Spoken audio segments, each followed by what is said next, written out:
하나님 말씀은 구약성경 하박국서 3장 16절에서 19절까지 말씀드리겠습니다.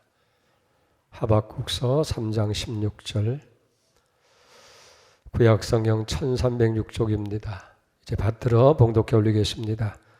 내가 들었으므로 내 창자가 흔들렸고 그 목소리로 말미암아 내 입술이 떨렸도다. 무리가 우리를 치러 올라오는 환난 날을 내가 기다림으로 썩이는 것이 내 뼈에 들어왔으며 내 몸은 내 초소에서 떨리는도다. 비록 무화과 나무가 부정하지 못하며 포도나무에 열매가 없으며 감람나무에 소출이 없으며 밭에 먹을 것이 없으며 우리의 양이 없으며 요양간에 소가 없을지라도 나는 여호와로 말미암아 즐거워하며 나의 구원의 하나님으로 말미암아 기뻐하리로다. 주 여호와는 나의 힘이시라. 나의 발을 사슴과 같게 하사 나를 나의 높은 곳으로 다니게 하시리로다. 이 노래는 치유하는 사람을 위하여 내 수금에 맞춘 것이니라. 아멘.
우리 다 복 있는 자 되기를 주임으로 축복합니다.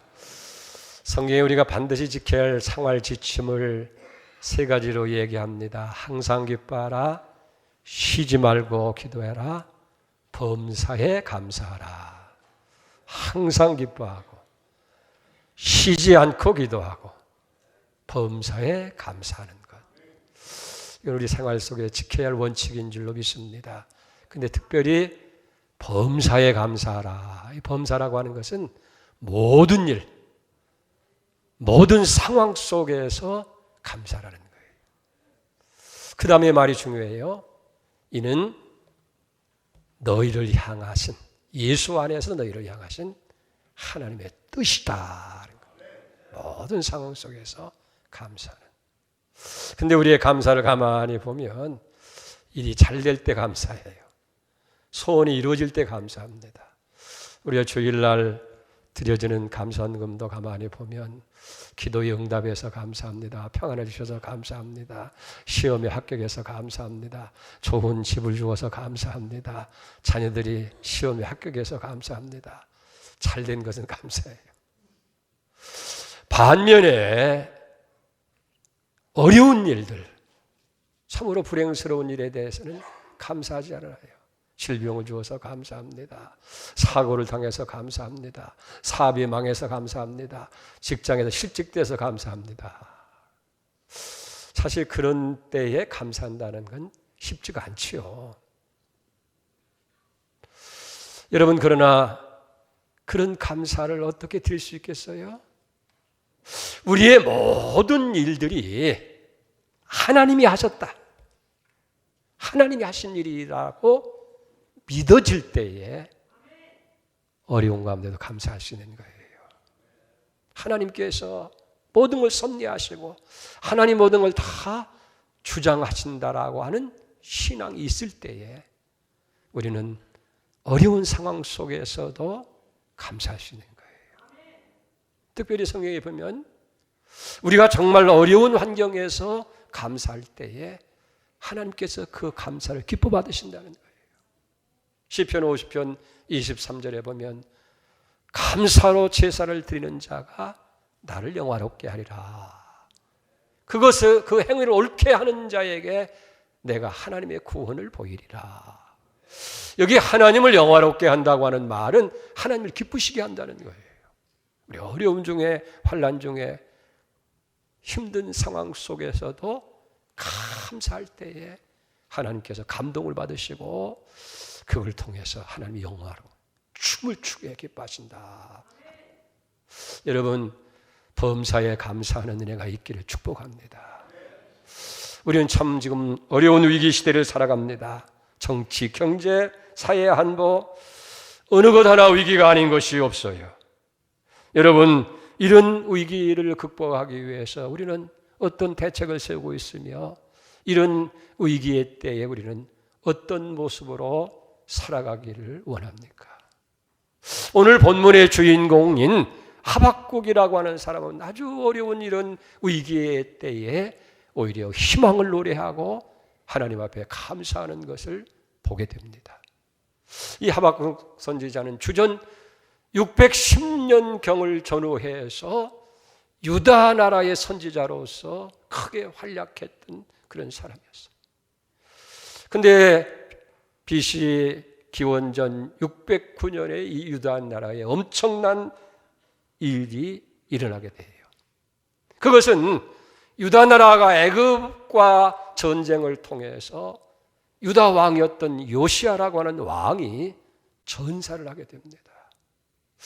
이 요시야라고 하는 왕은 참 훌륭한 왕이었어요. 믿음의 왕이었습니다. 그래서 타락한 백성의 신앙을 바로 세우고 민족의 정기를 바로 세웁니다. 종교 개혁을 일으켰어요. 그 신앙을 바로 세우고 정치가 안정되어지니까 하나님께 유다 나라를 축복해 주셨어요. 백성이 편안한 삶을 누리게 했고 정말 행복한 살만 나는 삶을 살게 한 겁니다. 근데 호사다마라고 할까, 이런 평안한 나라에 애굽이라고 하는 나라의 침략으로 인해서 전쟁이 일어나게 되어지고 요시야 왕은 그 전쟁에서 이제 전사를 하게 되어집니다. 요시야 왕의 죽음은 결국 이 유다라고 하는 나라의 큰 불행으로 역사할 수밖에 없습니다. 그래서 이 요시야 왕을 뒤를 이어서 그의 아들인 여호아하스라고 하는 사람이 왕위에 올랐지만은 이 애굽이라는 나라가 자기 마음대로 자기 뜻대로 정치하지 않는다고 그래서 왕이 된 지 3개월 만에 그만 이 여호아하스라고 하는 왕을 잡아간 거예요. 그리고 요시아의 또 다른 아들이었던 이제 여호야김이라고 하는 사람이 유다의 왕이 됩니다. 근데 이 여호야김은 왕이 되자마자 백성들에게 많은 무거운 세금을 부과하는 거예요. 왜 그러냐고 하면 애굽을 잘못 보이면 자기도 형제처럼 그렇게 끌려갈 수 있으니까 많은 조공을 이 애굽 나라에 바쳐서 환심을 살려고 합니다. 그리고 자기의 정치의 입지가 불안하니까 사치를 하게 되어지고 방탕스러운 생활을 하게 되어지는 거예요. 자연히 정치 권력이 부패해지게 되어지고 국민은 도탄에 빠지게 되어지고 당시 세계의 열강이었던 아수르와 애굽과 바벨론과 같은 나라의 군사적인 위협이 계속됩니다. 나라의 운명이 바람 앞의 등불처럼 그렇게 위기에 놓이게 되어진 겁니다. 자, 이 엎친대겹친 격으로 당시 선지자였던 이 하박국에게는 하나님의 놀라운 그런 심판의 예고를 듣게 됩니다. 이 나라 유다가 바벨론에 의해서 망할 것이라는 거예요. 많은 백성들이 포로로 잡혀간다는 겁니다. 그리고 그 땅은 경작할 사람이 없어서 황무하고 황폐화 될 것이라고 하는 그런 예언의 말씀입니다. 이 심판의 예고를 들은 하박국은 충격에 빠지는 거예요. 여러분 오늘 16절을 보세요. 내가 들었으므로 내 창자가 흔들렸고 그 목소리로 말미암아 내 입술이 떨렸도다. 무리가 우리를 치러 올라오는 환난 날을 내가 기다리므로 내 뼈에 썩어지는 것이 들어왔으며 내 몸은 내 처소에서 떨리는도다. 세상의 모든 것이 한순간에 무너지는 것 같습니다. 희망이 없는 것 같습니다. 민심은 흉흉하게 되어집니다. 자, 그런데 보세요. 이런 절망스러운 상황 속에서도 이 하박국이라고 하는 선지자는 감사로 희망의 노래를 부르고 있다고 하는 사실이에요. 이 17절을 봅니다. 비록 무화과나무가 모성치 못하며 포도나무에 열매가 없으며 감람나무에 소출이 없으며 밭에 먹을 것이 없으며 우리의 양이 없으며 외양간에 소가 없을지라도 나는 여호와로 말미암아 즐거워하고 나의 구원의 하나님으로 말미암아서 기뻐하리라. 아멘입니다. 여러분, 이 옛날 하박국이 당한 현실과 오늘 우리의 현실이 비슷하지 않는가 생각해 봅니다. 지금 한국 경제가 심각하잖아요. 각종 경제 지표가 참담하기 그지없습니다. 소득 격차는 갈수록 심해지고 중산층은 쪼그라들고 기업의 투자는 위축되어지고 국민들의 소비 심리마저도 얼어붙어서 돈마저 돌지 아니한다고 합니다. 우리가 그렇게 60년, 70년을 일궈온 경제가 한순간에 무너질 것 같은 그런 위기야감에 있는 거예요. 100년 대계라고 하는 교육 정책이 표류하고 있고 정치는 정치대로 혼돈에 혼돈을 더해서 자유민주주의 근간이 흔들리고 있는 거예요. 사회가 불안하고 국가 안보가 위태롭고 북한의 핵의 위협은 날로 더해가고 우방 국가의 연대는 무너져가고 있다 하는 거예요. 여러분, 과연 이런 상황 속에서, 이런 위기 속에서 하박국처럼 우리가 감사하면서 하나님 앞에 희망의 노래를 부를 수 있겠느냐 하는 거예요. 하박국은 우리보다 더 처참한 절망스러운 그 환경 속에서 감사로 하나님 앞에 희망을 고백하고 있는 것을 보게 됩니다. 어떻게 그런 감사가 가능하고 어떻게 그런 상황에서 희망의 노래를 부를 수 있었겠느냐. 이 하박국서는 짧은 3장으로 되어 있습니다. 제1장은 하나님에 대한 질문과 원망으로 채워져 있어요. 하나님, 왜 세상에 이런 일이 일어나야 됩니까? 왜 우리는 열강 사이에 끼어서 정치적으로나 경제적으로 침략을 당해서 이렇게 비참해져야 됩니까? 하나님, 세상에는 우리보다 더 악한 사람들, 악한 나라들이 왜 잘 살고 더 강해져야 됩니까? 왜 우리는 이런 시련을 당해야 됩니까? 탄식과 원망으로 채워져 있는 그런 내용이에요. 2장에 가서는 이런 저들의 질문에 대한 하나님의 대답이 기록되어 있습니다. 하박국 2장 4절 하반절 보니까 그러나 의인은 그의 믿음으로 말미암아 살리라. 하박국아, 네가 보는 세상이 온통 모순똥이고 환난과 고통과 위기로 가득 차 있다고 하지만은 그러나 세상은 내가 통치한다. 악한 자는 내가 심판할 것이다. 그리고 이런 위기 속에서 환난 속에서 살 수 있는 것은 믿음으로, 너의 믿음으로 사는 것이다 라고 그렇게 대답을 합니다. 그리고 3장에서는 다가오는 이 바벨론의 침략에 대한 공포입니다. 하나님 무섭습니다. 불안합니다. 못 견디겠습니다. 불안과 공포로 인해서 창자가 흔들리고 입술이 떨리고 온몸이 사시나무처럼 떨리고 있습니다. 불안을 고백하는 거예요. 그러나 그 순간 그 영혼 속에 하나님의 말씀이 기억되어집니다. 그러나 오직 의인은 그의 믿음으로 말미암아 살리라. 하박국은 믿음으로 하나님을 바라봅니다. 그리고 세상 모든 걸 살펴보는 거예요.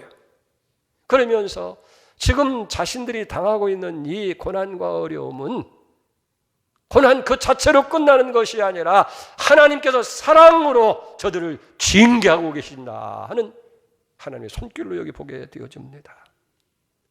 이스라엘 백성들의 범죄와 타락과 방탕과 우상 숭배에 대한 하나님께서 그걸 알면서도 저들을 즉시 심판하고 멸망시키지 아니하시고 불쌍히 여기시고 저들을 구원하시기 원하시는 하나님의 사랑의 손길로 바라보게 되어지는 거예요.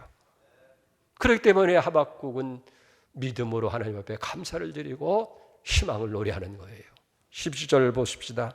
비록 무화과나무와 무성하지 못하며 포도나무에 열매가 없으며 감나무에 소출이 없으며 밭에 먹을 것이 없으며 우리 양이 없으며 양간에 소가 없을지라도 나는 여호와를 말미암아 즐거워하고 나의 구원의 하나님으로 말미암아서 기뻐하리라. 옳습니다. 비록 오늘 경제가 침체로 인해서 불황의 늪이 깊어져도 우리가 정치적으로나 경제적으로나 안보의 위기가 온다 할지라도 북한의 핵의 위협이 더 높아져 간다 할지라도 우리는 하나님을 바라보는 믿음으로 위기 속에서도 감사를 드릴 수가 있는 줄로 믿습니다. 여러분, 하나님께서는 이제 이 위기 시대를 살아가는 우리에게 하박국서를 통해서 위기 안에서도 우리가 감사할 수 있고 희망의 노래를 부를 수 있다고 하는 사실을 우리에게 가르쳐주고 계신 거예요. 그러나 의인은 그의 믿음으로 말미암아 살리라. 오늘 이 믿음이 여러분들이 있기를 축복합니다. 그래서 하박국이 믿음으로 이제 바라보니까 모든 것이 다 하나님의 사랑이었다 하는 거예요. 여러분 18절 하반절 보세요. 나는 여호와로 말미암아 즐거워하며 그랬어요. 이런 환난과 이런 위기가 어디서부터 오는가? 하나님께로부터 온다는 걸 깨닫게 되는 거예요. 여러분, 일찍이 하나님께서는 이 범죄하고 패역하고 방탕한 이스라엘 백성들에게 선지자를 보내셔서 저들에게 회개를 촉구하는 거예요. 아모스를 보내고 호세아를 보내고 이사야와 미가와 예레미야 등등 많은 사람을 보냅니다. 저들이 하나님을 떠나서 세상에 매이고 우상 숭배하는 그런 타락의 자리에서 돌아오라는 거예요. 그렇지 않으면 하나님께서 인생의 채찍과 막대기를 통해서 저들을 징치할 것이라는 거예요. 너희가 망할 것이라는 거예요. 그러나 이스라엘 백성들은 하나님의 음성의 길을 막았잖아요. 왜 그렇습니까? 그 이유를 요한복음 3장 19절에서는 이렇게 얘기합니다. 그 정죄는 이것이니 곧 빛이 세상에 왔을 때 사람들이 자기의 행위가 악함으로 빛보다 어둠을 더 사랑한 것이다. 믿음의 사람들이 빛 되신 하나님 앞으로 나와야 할 텐데 빛보다 어둠을 더 사랑했다는 거예요. 그러니까 어둠인 세상에 매이고 빛인 하나님 앞으로 나오기를 꺼리한 거예요. 그 어둠이 자신을 망치고 가정을 망치고 사회를 망치고 국가와 민족을 위기 속으로 몰아넣고 말았다 하는 거예요. 여러분, 하나님의 초청과 부르심에 우리가 계속 거부할 때에 하나님께서는 어떻게 해요? 채찍을 주는 거예요. 징계의 매를 든다 하는 거예요. 자, 하나님의 음성을 외면했던 이스라엘 백성들에게 BC 605년 바벨론이라고 하는 나라의 침략을 받게 되어지고 결국은 BC 586년에 유다 나라는 완전히 망하게 되어지는 거예요. 여러분, 오늘 우리가 당하는 이 위기나 여러 가지 고난이라고 하는 것은 우연이 아니에요. 우리의 범죄로부터 온다고 성경은 얘기하는 거예요. 그렇기 때문에 근본적으로 해결의 문제는 다른 데가 아니에요.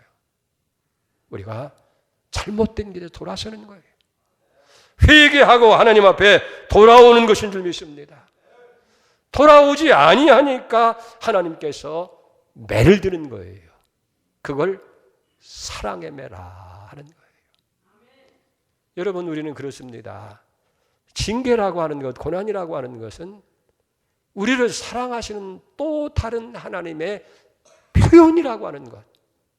이거 우리가 알아야 돼요. 그래서 11절 12장 6절에 보면 주께서 그 사랑하시는 자를 징계하시고 그의 받으시는 아들들마다 채찍질 하시느니라고 그렇게 해요.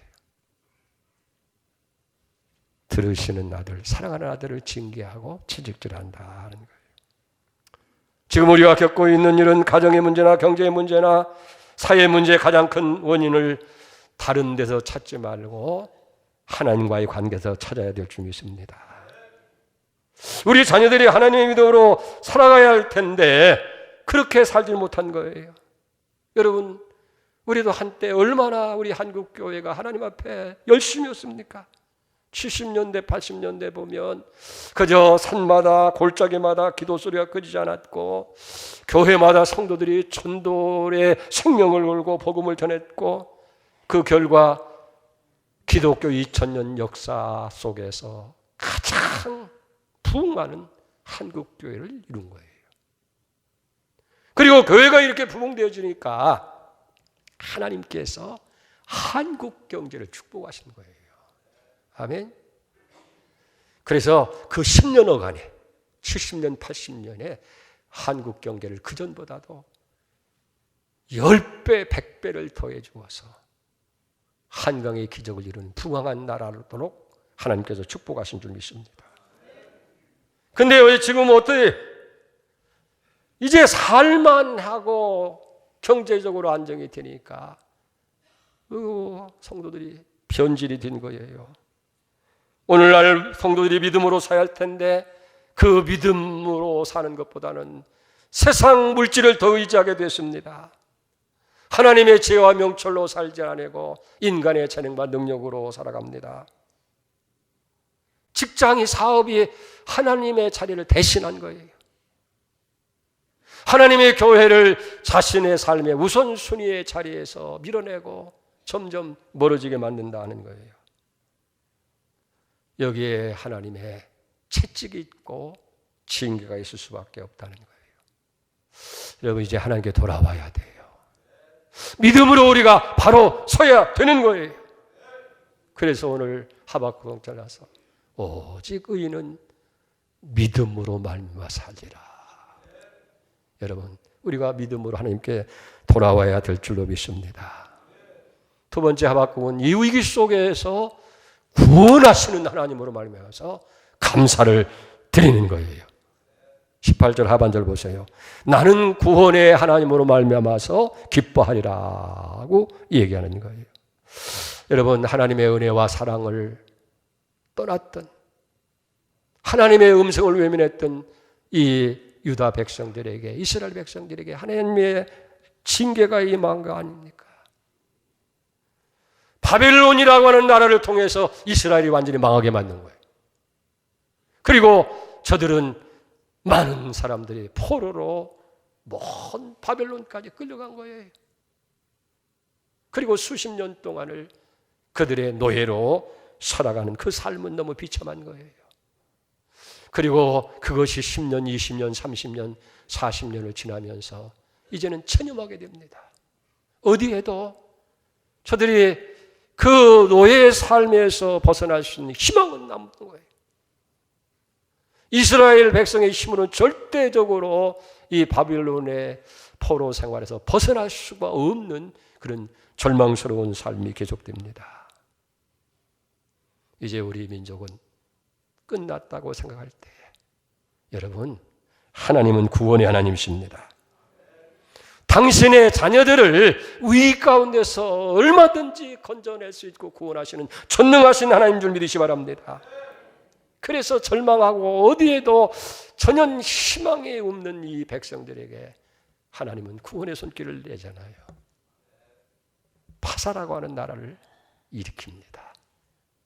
그리고 걸출한 고레스라고 하는 왕을 통해서 바벨론을 멸망시키고 고레스로 하여금 이스라엘 백성들에게 해방령을 선포해서 고국으로 돌아가는 구원의 길을 주신 거예요. 여러분, 이 말씀을 생각할 때 우리 민족을 생각해 봅니다.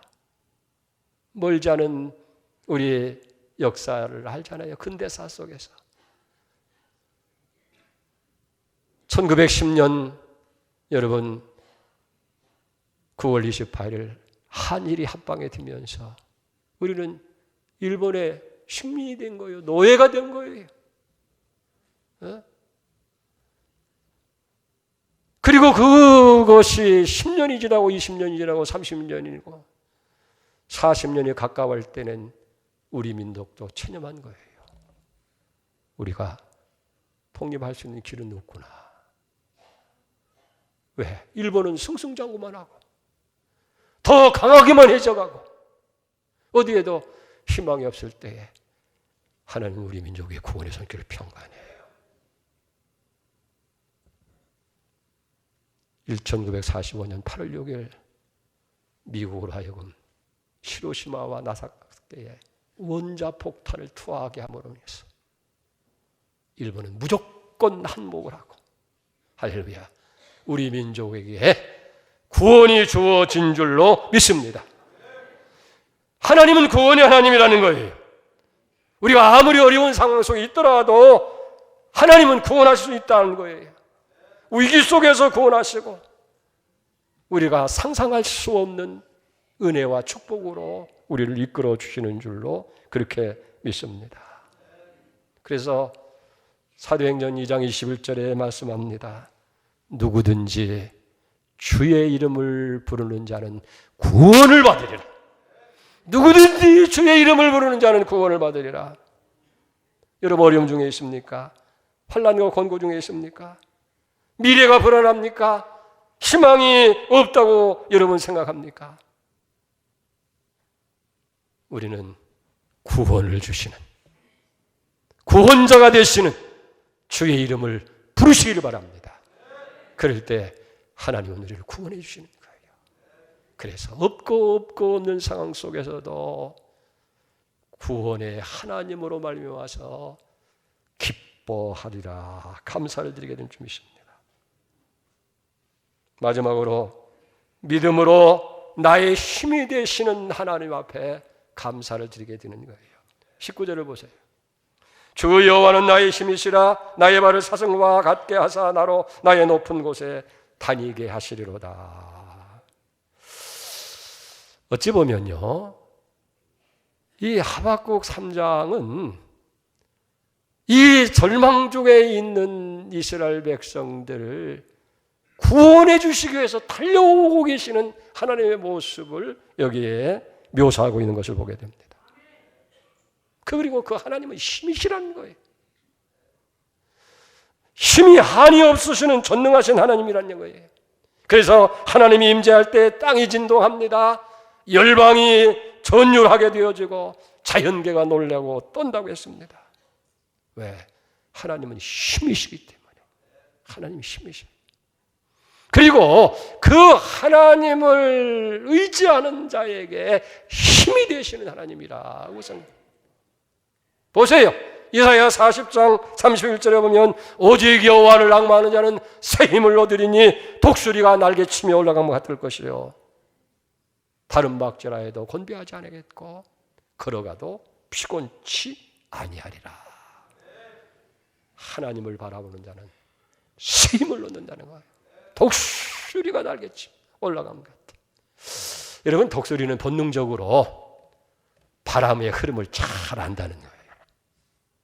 그래서 자기 힘이 아니라 바람의 흐름과 그 힘을 잘 이용해서 높이 멀리 빠르게 날 수 있다는 거예요.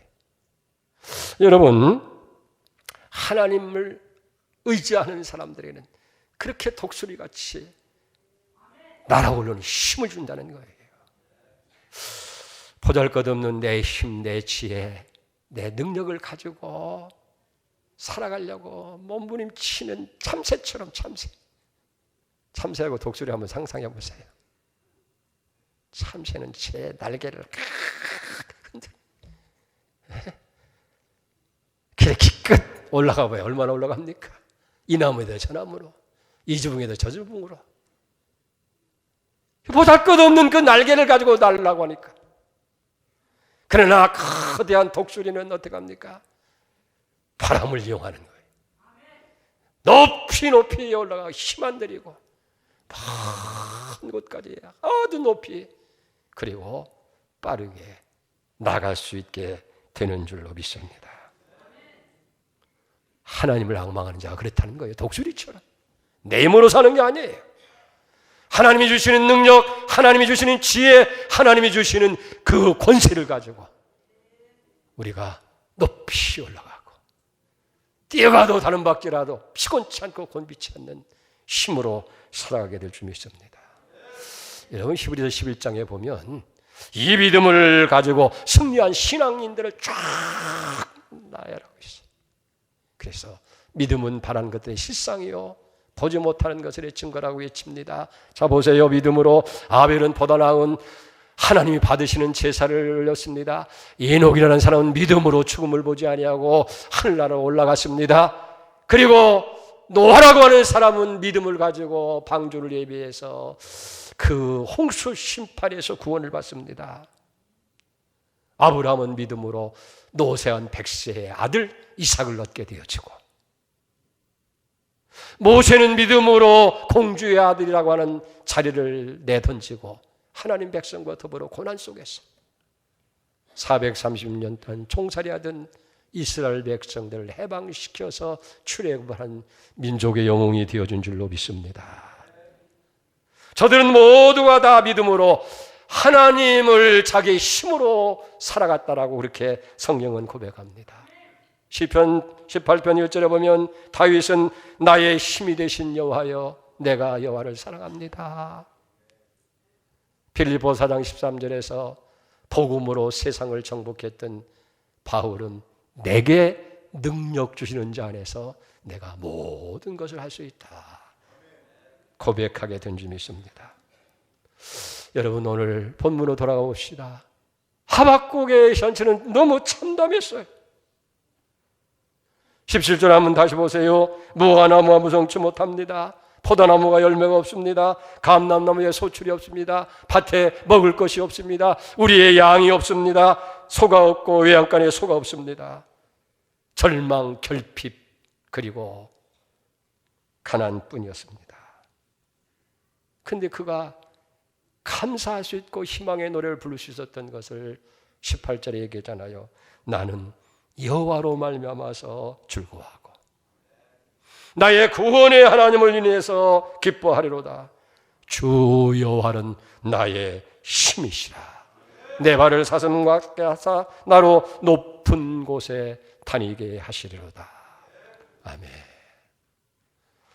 우리가 다음 주일에는 감사주일로 지키려고 그래요. 비록 우리가 어려운 시대를 살아가고 있지만은 우리에게는 하박국의 감사가 우리의 감사가 되어야 될 줄로 믿습니다. 미국 뉴욕에 가면 엠파이어 스테이트라고 하는 빌딩이 있어요. 유명하잖아요. 우리 초등학교 다닐 때는 교과서에 그 빌딩이 나왔어요. 세계에서 제일 높은 빌딩. 근데 102층, 102층. 높이만 380m. 그 위에 또 탑을 세워가지고 그 높이가 60m. 그래서 총 높이는 440m가 된다. 근데 중요한 것은 왜 이 맨하탄의 이 엠파이어 스테이트 빌딩을 102층으로 지었느냐. 거기는 미국의 건국과 관계되어 있어요. 영국에서 신앙의 차이를 찾아서 북미에 왔던 청교도들, 그들이 1620년 12월 21일 북미 프리머스라고 하는 항구에 도착할 때 102명이 거기에 도착한 것. 그걸 회상하고 기념하면서 이 102층의 빌딩을 세웠다는 거예요. 그런데 저들이 처음 영국을 출발할 때는 102명이 아니고 153명이 출발했다. 그리고 그 대서양을 2개월을 걸려서 대서양을 건너서 미국에 갑니다. 그리고 미국에 가까이 이르렀어도 그들이 안전하게 착륙할지를 찾다 보니까 그게 1개월이 걸렸다는 거예요. 그래서 3개월이 걸려서 1620년 12월 21일에야 그들이 프리머스 항구에 도착을 했는데, 도착했을 때에 51명이 그 선상에서 배고픔과 질병과 여러 가지로 인해서 죽고 102명만 이 프리머스 항구에 도착하게 되어진 거예요. 저들이 도착했던 그 해에 그 북미는 몹시 추웠다는 거예요. 그러니까 이듬해 봄이 오기까지 저들은 추위와 굶주림과 질병 속에서 절반에 가까운 사람들이 또 죽습니다. 그리고 이런 봄이 왔을 때에 정작 일할 수 있는 장정의 숫자를 세보니까 21명밖에 없어요. 남자가 전체가 27인데 청소년 6명을 빼니까 21명밖에 없는 거예요. 그러나 저들은 낭망하지 아니하고 열심히 땅을 이루고 아꼈던 종자로 씨앗을 뿌려서 1621년 가을에 수확을 거둡니다. 초라한 것이었어요. 큰 게 아니었어요. 그러나 먼저 그것을 이 자유의 땅에 도착하게 하고 양식을 얻게 하신 하나님 앞에 윌리엄 브랜드 퍼드라고 하는 총독을 중심으로 해서 감사하는 예배를 드린 것, 이것이 추수감사의 원조입니다. 저들은 넉넉한 가운데 드린 게 아니에요. 편안한 가운데 드린 것도 아니고, 성공했기 때문에 감사한 것도 아니고, 건강했기 때문에 드린 것이 아니에요. 불과 1년 전 출발할 때는 153명이 출발했는데 3분지가 죽었어요. 그 사람 가운데는 남편과 아내가 있었고, 아버지와 어머니가 있었고, 사랑하는 자식들이 있었고, 가까이 나누었던 친족과 친구, 이웃이 있었습니다. 그리고 저들은 그 죽음 곁에서, 그 가난 속에서, 그 고통 속에서 하나님께 감사를 올렸다는 거예요. 그리고 240년이 지난 1863년 미국 16대 대통령이었던 에이브람 링컨에 의해서 이제 11월 마지막 주일을 감사주일로 청하게 되는 거예요. 저들은 평안한 때에 감사드린 게 아닙니다. 여러분이 아신 대로 4년 동안 남북 전쟁이 일어난 거예요. 동족이 서로 죽이는 그런 전쟁이 일어나고, 그 전쟁의 폐허 속에서 여러분 4년 동안 계속된 전쟁이 얼마나 심각했어요. 경제가 어두워지고 정치적으로 사회적으로 혼란과 고통이 있을 때에 저들은 그런 가운데서 하나님 앞에 감사절을 정하고 온 국민이 함께 감사 예배를 드렸다 하는 거예요. 그렇기 때문에 우리 그리스도인들의 감사는 번영이나 안정이나 축복이나 성공에 의해서 시작된 것이 아니고 죽음, 질병, 가난, 그리고 고난 속에서 시작되었다고 하는 걸 기억하시기 바랍니다. 그 감사를 하나님께서 기쁘게 받으신 거예요. 그리고 저들을 구원하시고 저들을 축복해 주셔서 오늘 인류 역사상 가장 강력하고 부강한 아메리카, 미국이 만들어진 줄 믿습니다. 거기에는 저들의 감사가 있는 거예요. 사랑하는 성도 여러분, 감사로 제사를 드린 자가 나를 영원하게 하고 그 행위를 옳게 하는 자에게 하나님께서 구원을 보여주신다고 약속합니다. 오늘 우리의 이런 감사가 있기를 바랍니다. 하박국의 이 감사가 나의 감사가 돼서 범사에 감사할 수 있는 그런 복된 백성이 되기를 축복합니다. 하나님 아버지, 범사에 감사하라. 이는 그리스도 예수 안에서 너희를 향하신 하나님의 뜻이라고 그랬습니다. 어떤 상황 속에든지 무슨 일을 만나든지 감사가 우리의 삶이 되게 하여 주시옵소서. 예수님의 이름으로 기도 올리옵나이다. 아멘.